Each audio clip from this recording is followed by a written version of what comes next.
Long before the Vatican became the spiritual center of 1 billion people, the land it occupies was far from holy.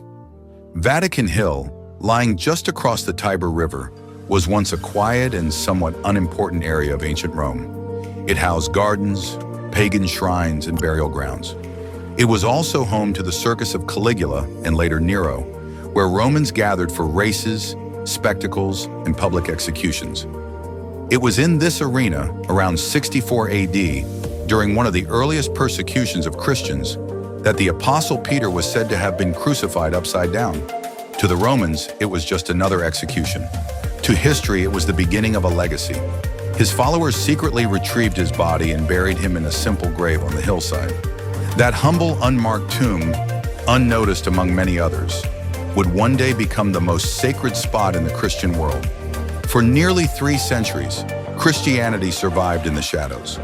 Believers met in secret, facing suspicion, punishment, and at times violent persecution. But everything changed when Emperor Constantine legalized Christianity in 313 AD. A new era began.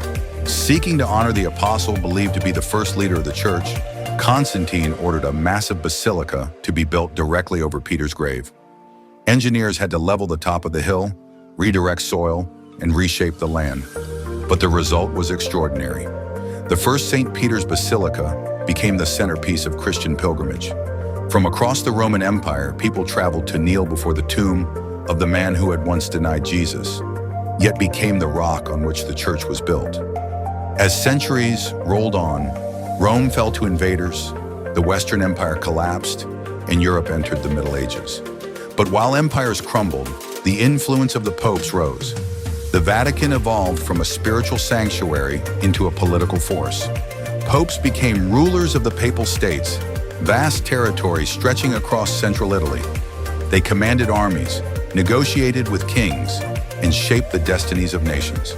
The Vatican became not only a place of prayer, but a fortress of authority, diplomacy, and power. Behind its walls, alliances were forged, disputes settled, and the course of European history redirected more than once. Then came the Renaissance, and with it, a golden age of culture and creativity. The Vatican transformed into the heart of the world's greatest artistic revolution.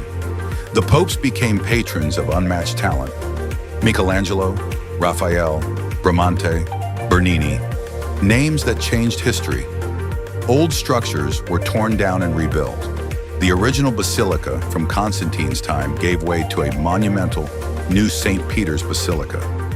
Its dome, designed by Michelangelo, rose like a crown above the skyline, a monument reaching for heaven. Raphael's frescoes filled the papal apartments with color and life. Michelangelo's Sistine Chapel ceiling turned a simple chapel into a masterpiece of creation, judgment, and divine imagination. Bernini's sweeping colonnades embraced St. Peter's Square, like open arms welcoming the world.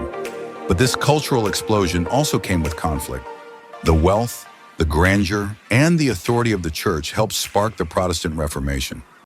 What followed was the Counter-Reformation, a shift in the church's identity, doctrine, and strength in an effort to restore unity and spiritual focus. The Vatican's political journey took a dramatic turn in the 19th century.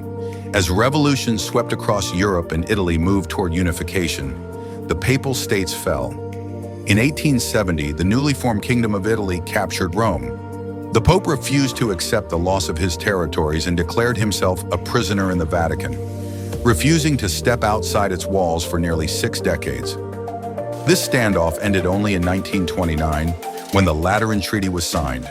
In one historic moment, the Vatican became an independent and sovereign nation, the smallest state in the world, barely 44 hectares, yet holding immense spiritual influence.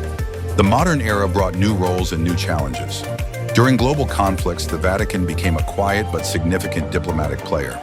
Popes took on a global presence. John XXIII convened the Second Vatican Council, modernizing worship and opening the doors of the church to the contemporary world.